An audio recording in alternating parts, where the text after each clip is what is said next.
Halo Kak Aldung. Oh. Halo, selamat Halo siang. Kak, Halo. selamat siang. Iya, gimana? Kabar baik. Suara saya jelas ya? Alhamdulillah. Jelas Kak. Oke. Jelas. Ini tadi udah seharian meeting ya hari ini ya?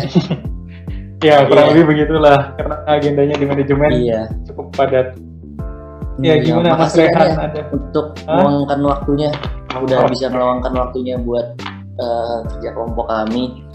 Jadi ada kita dikasih tugas sama Bu Nisa sih untuk mewawancara salah satu humas dan kelompok kami dapatnya kakak gitu. Jadi saya hubungin kemarin. Pertanyaannya nggak begitu banyak sih Kak, cuman beberapa poin penting aja. Nanti juga bakal dari jawaban kakak nanti juga bisa kita langsung nanya juga gitu kalau ada yang nggak dimengerti. Jadi adanya komunikasi dua arah gitu sih pengennya. Oke. Kita langsung pertanyaan pertama aja Kak ya. Boleh. Oke. Ini kan kakak posisinya sebagai kepala humas ya di SMC ya. Nah, tantangan terbesarnya adalah krisis komunikasi, mengingat ada work from home yang menyebabkan komunikasi lebih dibatasi antara humas dan masyarakat. Nah, kita pengen tahu nih Kak, bagaimana cara kakak mengatasi kendala ataupun tantangan yang kakak hadapi selama masa pandemi ini? Gitu. Itu pertanyaan yang pertama. Aku nggak siapin materi, jadi memang pure teman-teman tinggal baca dan memperhatikan apa yang aku jawab aja lah ya. Iya. Jadi kalau bicara tantangan, aku membaginya menjadi dua bagian. Yang pertama tantangan di internal dan tantangan yang ada di eksternal. Kalau bicara tantangan internal, tentu karena nggak bisa dipungkiri lah gejolak pandemi ini mempengaruhi berbagai sektor, termasuk dunia kesehatan, ekonomi, bisnis, sampai dengan isu-isu sosial lainnya. Terkait dengan hal itu, tentu saja mempengaruhi kinerja kita, sehingga nggak bisa pungkiri, nggak mungkin di perusahaan manapun itu mengatakan perusahaan kami aman-aman saja, tidak ada konflik internal. Itu tidak mungkin, pasti ada konflik internal. Kalau aku membagi tantangannya ini menjadi internal dan eksternal, bicara dengan konflik di internal, itu tantangan yang pertama. Cara menghadapinya adalah dengan memperkuat strategi komunikasi di internal dan menjelaskan paparan atau capaian yang mau diprogramkan oleh rumah sakit selama masa pandemi. Dengan cara seperti itu, karyawan kita di internal itu mengerti kondisi yang terjadi di rumah sakit ini seperti apa. Gak semata-mata jika memang contoh ya, jika terjadi pengurangan tenaga untuk efisiensi, misalkan pengurangan tenaga itu nggak semata-mata cepret kayak gitu aja. Dipahami bahwa terjadi pengurangan tanpa adanya penjelasan terhadap latar belakang kenapa tenaga ini dikurangi. Jadi keterbukaan terhadap apa yang harus dikerjakan, apa yang harus dicapai oleh rumah sakit itu penting untuk diketahui oleh internal agar internal kita khususnya karyawan mengerti dan paham bahwa kondisi rumah sakit inilah yang terjadi. Itu tantangan yang pertama. Kemudian untuk yang eksternal, jelas bahwa sasaran kita adalah pasien. Bicara tentang pasien, semua orang lagi ngedrop ya. Maksud saya semua sektor bisnis lagi ngedrop, semua unit usaha lagi ngedrop. Nggak ada yang nggak bisa bilang rumah sakit aman nih karena masanya pandemi. Pasti sektor kesehatan akan nyaman nih karena kondisinya pandemi. Tentu tidak. Kalau teman-teman bisa buka data, peningkatan pasien itu kan tentu bukan pasien yang kita harapkan. Kalau misalkan angkanya yang semakin tinggi adalah pasien COVID seperti itu kan, yang kita harapkan adalah pasien umum, pasien yang penyakitnya adalah penyakit yang bukan penyakit terkait dengan pandemi ini. Jadi kondisi itu juga menjadi tantangan kami. Prinsipnya adalah dengan menghadapinya, strategi komunikasinya adalah dengan memastikan bahwa rumah sakit SMC aman, untuk siapapun mau berobat di rumah sakit ini. Dengan protokol kesehatan yang ketat, proses screening yang jelas, sterilisasi dan disinfektan pada seluruh unit secara intens, itu kami lakukan untuk menjamin bahwa seluruh pasien dan keluarga pasien yang datang ke rumah sakit ini adalah mereka yang mau sembuh dan tidak akan terpapar penyakit yang lain. Seperti itu. Jadi tujuannya ya kita melayani pelayanan kesehatan untuk bisa menyembuhkan, membantu pasien melalui proses kesehatan, perawatan, dan pelayanan medis untuk mencapai kesembuhan. Itu yang kita bantu. Dan jangan sampai SMC malah menambah penyakit, begitu kan? Nah, proses ini benar. Kita perhatikan yang harus kita sampaikan kepada publik bahwa rumah sakit SMC aman untuk dilakukan pelayanan kesehatan seperti itu. Nah, yang dari yang cara-cara yang tadi udah kakak sebutin tuh, sejauh ini gimana kak? Apakah itu efektif? Apakah masih ada kendala atau masih kurang? Pandemi berjalan 1 tahun. Kalau tadi terkait dengan proses komunikasi di masa pandemi ya khususnya, ini bukan hal yang mudah. Kita pun evaluasi secara terus-menerus. Kalau dikatakan apakah sudah berhasil atau tidak, saya mau bilang masih dalam proses begitu. Kalau dikatakan berhasil, tentu belum mencapai poin itu, karena kita memiliki budaya yang baru ya, budaya sosial yang baru, budaya komunikasi yang baru dengan kondisi pandemi ini, budaya pelayanan medis yang baru. Semuanya serba baru selama 1 tahun dan terus mengalami perubahan. Yang kita dulu katanya masih boleh nih ngumpul-ngumpul gitu ya waktu pertama-tama gitu kan, selama hanya menjaga jarak. Kemudian setelah itu diwajibkan menggunakan masker. Setelah itu heboh dengan penggunaan face shield. Setelah itu ada himbauan 3M, ya kan? Sekarang berubah lagi jadi 5M seperti itu. Nah, isu-isu yang baru lagi. Jadi isu yang seperti itu kan tentu menjadi tantangan. Iya. Setelah pas dari 3M menjadi 5M, itu tentu menjadi tantangan kita. Mengurangi mobilitas dan menghindari kerumunan kan menjadi tantangan yang berat. Sementara rumah sakit itu pasti ada kerumunan di dalamnya kan begitu. Pasti ada kelompok massa atau kelompok publik yang berkumpul dalam satu titik. Nah, kalau kemudian masyarakat di luar sana tegas gitu terhadap 5M ini kan tentu cenderung beresiko terhadap rumah sakit kan. Dan kalau Rehan dan teman-teman tanya, sudah berhasil kah belum strategi komunikasinya? Saya bilang bukan masalah berhasil atau tidak berhasil, tapi berproses teruskah proses komunikasi ini yang Jadi memang proses komunikasi nggak pernah berakhir dan itu akan terus berlangsung secara kontinu ya dan intens dilakukan. Jadi memang evaluasi secara bertahap, dicapainya sejauh mana dan bisa dievaluasi itu tadi menjadi bahan pertimbangan untuk membuat program yang baru. Berarti bisa disingkat gini kayak kalau selama prosesnya tetap berjalan berarti bisa dibilang efektif gitu ya? Betul, kayak kalau itu poin itu saya sepakat ya. Jadi efektivitas komunikasi itu sangat penting untuk mendukung apa yang menjadi tujuan rumah sakit. Terlepas dari adanya fasilitas pelayanan medis, penunjang medis, perawatan, dokter dan lain sebagainya, proses komunikasi itu penting teman-teman. Jadi jangan sampai ketika nanti kalian adik-adik ini pada jadi PR atau jadi jurnalis, komunikasi kan penting ya tapi itu di nomor sekian kan harusnya itu bisa bagian dari nilai-nilai yang harus dikembangkan.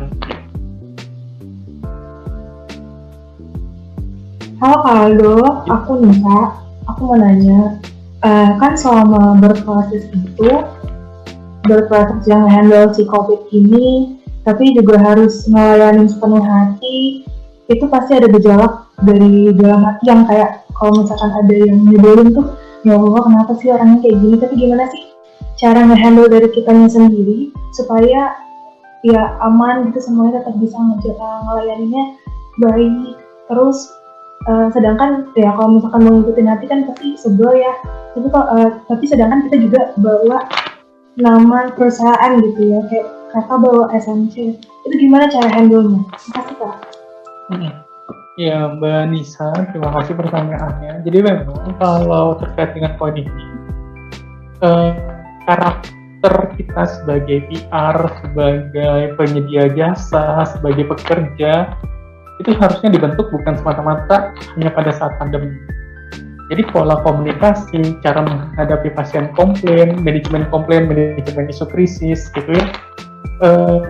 Itu mindset harus kita bawa sejak kita sebelum bekerja, bahwa kita harus menyadari kita bekerja di perusahaan jasa, di mana semua orang berkumpul jadi satu, di mana semua pihak yang membutuhkan perhatian secara psikologis itu harus kita penuhi.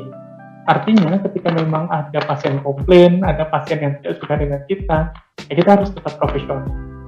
Pemahaman tentang bagaimana kita harus bertanggung jawab dalam bekerja itu adalah hal yang penting. Jadi tidak boleh seorang PR atau siapapun itulah ya di profesi apapun bekerja hanya berdasarkan mood. Saya lagi senang nih di rumah, sampai pekerjaan, sampai kantor ya saya juga senang. Saya lagi ribut nih sama pacar di rumah gitu, atau di luar sana karena pacar saya rese, kemudian di tempat pekerjaan saya jadi tidak profesional. Nah itu tidak boleh. Jadi membangun karakter pekerja yang profesional itu adalah kunci yang baik untuk bekerja dengan yang baik dan benar. Jadi jangan kita sebagai pekerja, khususnya sebagai PR, kita dipengaruhi sama publik, jangan. Tapi kita yang harus mempengaruhi publik dengan sikap kita, cara bicara kita, dengan kompetensi kita. Itu semua harus combine jadi satu untuk menghadapi publik yang beragam. Publik pun tidak semata-mata datang ke rumah sakit senang semua kan. Kita ini bukan hotel nih, yang kalau misalkan datang ke hotel, orang mau datang untuk liburan. Seperti itu kan ya. Orang datang untuk mendapatkan hiburan, senangan, ataupun pekerjaan pun hanya sebentar. Selebihnya adalah untuk hiburan. Sementara kita datang ke sini ya ada yang dengan hati yang senang karena menanti kelahiran, begitu kan ya. Ada yang dengan rasa takut karena mau ada tindakan operasi yang besar gitu, atau dengan hati yang was-was karena habis kontak dengan pasien yang dicurigai COVID-19. Perbedaan perasaan yang mereka alami sebagai pasien, jangan kita ikuti mereka, tapi kita yang punya standar. Nah, kalau standar inilah yang menentukan seberapa tangguh ya kita sebagai profesional bisa bekerja dengan baik. Itu nggak bisa.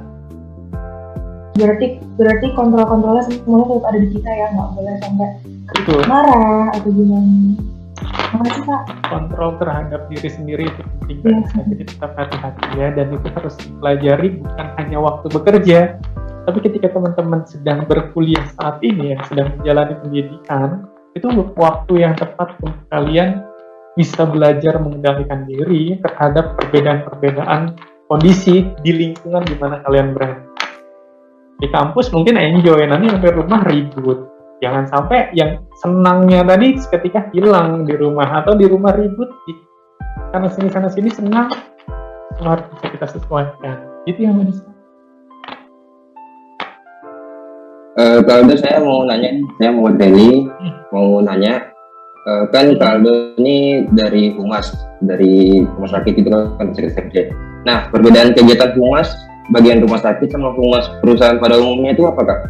Kayak perusahaan humas untuk perusahaan yang tentunya kan berorientasi pada untuk memperbaiki atau menambah citra perusahaannya atau memperoleh keuntungan. Nah, beda humasnya rumah sakit sama humas perusahaan pada umumnya itu seperti apa Kak? Terima kasih. Iya, pada prinsipnya itu sama ya, Mas ya. Jadi tidak ada perbedaan yang signifikan antara kita di humas dengan perusahaan-perusahaan yang lain. Yang membedakan menurut saya berangkat dari karakter perusahaan tersebut. Contohnya, orientasi perusahaan di sektor pariwisata misalkan gitu ya. pariwisata atau sektor lainnya yang berorientasi pada profit secara penuh. Artinya berupaya mendapatkan keuntungan sebesar-besarnya. Sektor transportasi misalkan kayak gitu ya. Nggak ada yang mau orang sewakan bis untuk mendapatkan kerugian atau profit yang sedikit. Sebisa mungkin mereka bisa mendapatkan profit sebesar-besar. Atau pariwisata, misalkan hotel, gitu kan. Tidak mungkin mereka hanya berpikir pada mendapatkan profit yang sedikit. Tapi di rumah sakit yang membedakan dari yang lain, jika ditanya perbedaan humas yang di rumah sakit dengan humas yang lainnya apa, adalah karakter rumah sakit adalah unit bisnis yang berorientasi pada sosioekonomi.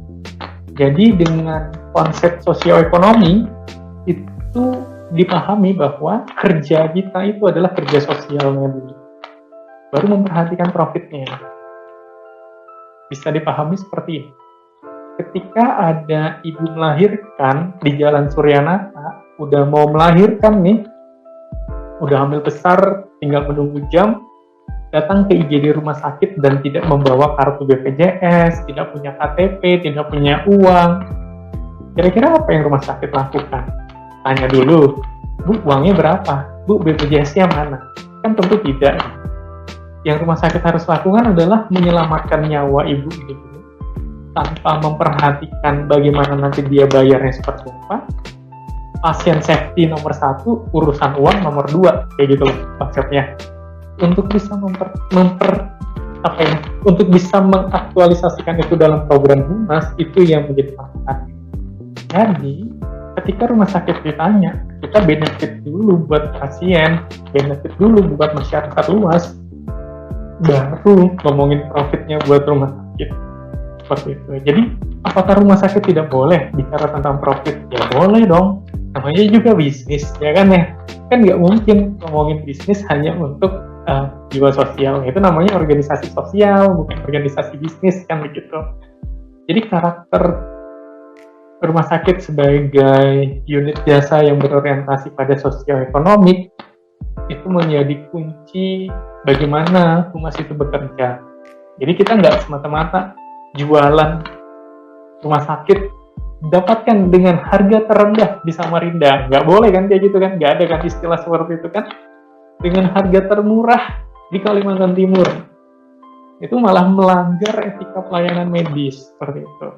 Yang kita jual adalah kami siap membantu pelayanan Anda selama 24 jam, seperti itu kan contohnya. Jangan takut ke rumah sakit, kami siap melayani. Padahal kan kayak gitu kan. Jadi konsep kerja humas berdasarkan orientasi perusahaannya itu menjadi penting untuk bisa mengembangkan program kerja rumah sakit atau di mana dia ditempatkan. Begitu Mas. Siap, terima kasih Kak. Sama-sama. Ada lagi yang lain? Saya Nizar Kak, mau bertanya. Oke Mas Nizar. Jadi kan tadi sesuai yang Kakak bilang, pada saat pandemi ini terjadi hal-hal yang baru, ada protokol ini, ada protokol itu.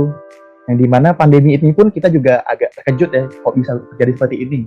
Nah, ketika pertama kali pandemi muncul di Indonesia, apa yang Kakak atau Humas SMC lakukan untuk mengkomunikasikan virus ini? Apakah bentuk virus ini, apa saja berbahayanya? Itu pertanyaan saya, Kak. Apa yang dilakukan? Karena saya orang manajerial ya, orang konseptor, saya berangkat dari teori. Saya tidak suka ya kalau bekerja tidak berdasarkan teori. Jadi kalau mohon maaf nih agak menyimpang dan sedikit buka sharing dari apa yang saya ucapkan ketika saya bekerja. Saya tidak setuju ketika ada orang yang berkata seperti ini. Udahlah, ngapain kuliah capek-capek baca banyak teori, toh nanti ketika bekerja teorinya nggak dipakai. Sekalipun dia orang sosial ya, misalkan orang visipol nih, yang katanya gak usah banyak-banyak baca teori, karena nanti ketika bekerja teori nggak dipakai. Saya nggak sepakat dengan pernyataan itu. Jadi saya tetap memegang teguh berdasarkan teori, teori sederhana sekalipun saya tetap lakukan. Untuk menjawab pertanyaannya Mas Nizar misalkan, itu ada kita tahu lah ya yang namanya konsep manajemen POAC, ya kan? Planning, Organizing, Controlling, Actuating, dan Controlling. Proses itu yang harus kita lakukan. Adanya proses perencanaan itu membuktikan bahwa rumah sakit berjalan dengan baik. Manajemen nggak kaget kalau ternyata misalkan nih ada perubahan A, B, C, D, biasa aja gitu loh teman-teman. Hanya saja dalam proses aktualisasi program saya itu kan harus sesuai dengan kondisi terkini. Karena itu proses planning itu menganalisa sejauh mana sih dampak pandemi ini terhadap kita di Samarinda ya, khususnya terhadap konsum saya, terhadap internal saya. Jadi proses planning ini menjadi awal untuk menentukan langkah-langkah selanjutnya. Jadi kata kuncinya, kalau ditanya konsepnya seperti apa, fungsi manajerialnya seperti apa, saya pakai konsep POAC tadi. Lalu apa yang saya lakukan?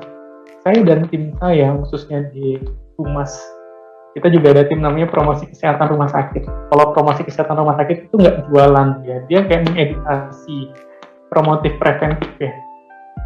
Jadi mempromosikan secara edukatif apa yang dilakukan selama masa pandemi. Waktu itu kita, karena rumah sakit ini cukup banyak kunjungan anak, kami langsung melakukan edukasi terhadap resiko terhadap pelayanan kesehatan di rumah sakit bagi anak di masa pandemi. Penggunaan masker ini sudah kami sampaikan sebelum COVID itu ada di Samarinda. COVID belum sampai Indonesia pun kita sudah sampaikan seperti itu, bahwa suatu saat Indonesia harus pakai masker, Samarinda harus pakai masker, terlebih di SMP. Setelahnya adanya edukasi, kita langsung menyesuaikan dengan perubahan kebijakan. Sekarang tidak ada lagi pasien yang boleh dibesuk, ya kan? Kalau misalkan ada rekan-rekan yang sakit itu, kita mau besuk nggak boleh, karena tidak ada lagi yang besuk. Kemudian penjaga pasien hanya 1 orang. Nah, penentuan kebijakan-kebijakan tersebut dilakukan dengan cara proses POAC tadi. Karena kita tidak mungkin bisa menerawang lebih dalam, lebih jauh tentang apa yang kita lakukan kalau kita nggak tahu dengan isu terkininya seperti itu. Oke, begitulah Mas Nizar kurang lebihnya. Berarti walaupun rumah sakit sudah merencanakan sesuatu, berarti kita juga tetap harus menyesuaikan dengan keadaan berarti ya Kak ya? Betul banget. Proses controlling tadi dari rangkaian POAC itu menentukan lagi proses POAC yang berikutnya. Jadi POAC yang pertama itu bukan mati sampai di situ. Karena adanya controlling, nanti kan dievaluasi ya. Evaluasi muncul lagi sesuatu yang baru, Nah, kayak gitu terus secara terus-menerus dan berkesinambungan, hingga kita tetap bisa bertahan dan fighting lah dengan pandemi. Begitu. Ya, terima kasih Kak. Yuk. Ada yang lain? Udah lewat dari batas waktu yang ditentukan sama Bu Nisa nih Kak ya. Dan berhubung Kakak juga bisa sampai jam 5-an aja ya. Oke. Cukup wawancara dari kami. Semua pertanyaan yang sesuai tema tadi udah ditanyakan sih Kak. Gitu sih. Kalau ada mau tambahan dari kakaknya untuk penutup, mungkin bisa Kak. Oke, baiklah. Sebelum saya lihat dari Zoom meeting ini ya, Zoom meeting ini yang pertama yang saya sampaikan, terima kasih atas kepercayaan teman-teman untuk menghubungi saya dan konfirmasi terkait kinerja humas di rumah sakit. Yang kedua, saya berpesan ketika rekan-rekan sekalian mau menjadi seorang PR, harapan saya bisa memunculkan insan PR yang profesional dan menerus menggantikan generasi-generasi baik sebelumnya ya, dan menjadi lebih baik. Jangan jadikan saya standar tertinggi, tapi jadikan saya standar terendah buat teman-teman. Supaya kalian bisa menjadi yang lebih baik daripada saya. Itu yang kedua, dan saya sangat terbuka terhadap siapapun rekan-rekan sekalian yang ingin bertanya, sharing tentang dunia PR dan apapun itu, silahkan dikontak saya. Mas Rehan punya kontak saya, bisa diminta. Kalau saya slow respon seperti kemarin, jujur saja saya dalam proses